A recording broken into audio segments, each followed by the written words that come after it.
আমি সত্যি সত্যি সেই ভালোবাসার দাম দিতে চাই। সেই জন্যই আমি এখন সিনেমা খুব কম করি। এখন বিষয়টাকে আমি আর প্রমাণের মধ্যে দেখি না যে আমাকে আর কিছু প্রমাণ করতে হবে। এখন শুধু আমি কাজ করতে চাই, কাজ করে যাচ্ছি আমার সেই ভালোবাসার মানুষদের জন্য, যারা আমি 9 মাস পর বিদেশ থেকে যখন ফিরেছি ইউএস থেকে, তখন যারা লাইন ধরে দাঁড়িয়েছিল।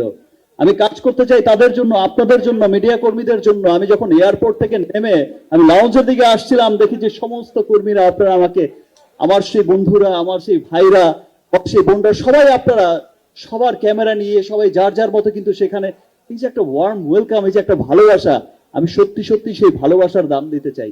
সেই জন্যই আমি এখন সিনেমা খুব কম করি। আমি চেষ্টা করছি যে খুব ভালো ভালো বেছে বেছে সিনেমা করতে।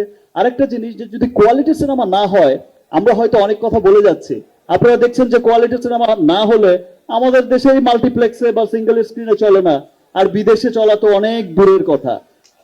একটা ইংলিশ সিনেমার পাশে, একটা বলিউডি হলিউডি সিনেমার পাশে আমার সিনেমাটাকে স্থান দেবে, কিন্তু কোয়ালিটি লাগবে। তো দ্যাটস ওয়াই ভালো কোয়ালিটির সিনেমা করে যাচ্ছি। ইচ্ছারাও সামনে ছবি রিলিজ হচ্ছে, আগামীতে দরদ রিলিজ হচ্ছে, সেটা ইচ্ছারা আছে। আরেকটা সিনেমারও প্ল্যান হয়েছে, সেটাও ইচ্ছারা। তো ইচ্ছারা এটা কোনো ব্যাপার না। কারো কথায় কান না দিয়ে আমরা সকলে একসাথে বাংলা সিনেমার উন্নয়নে কাজ করব।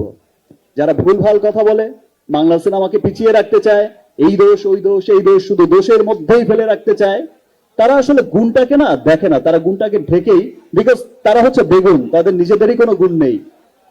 সো কোনো বেগুনের কথা না শুনে ভালো বাংলা সিনেমার সাথে থাকুন, যে কারো ভালো বাংলা সিনেমাকে সাপোর্ট করুন, সেটা আমার হোক আর যারই হোক। Thank you.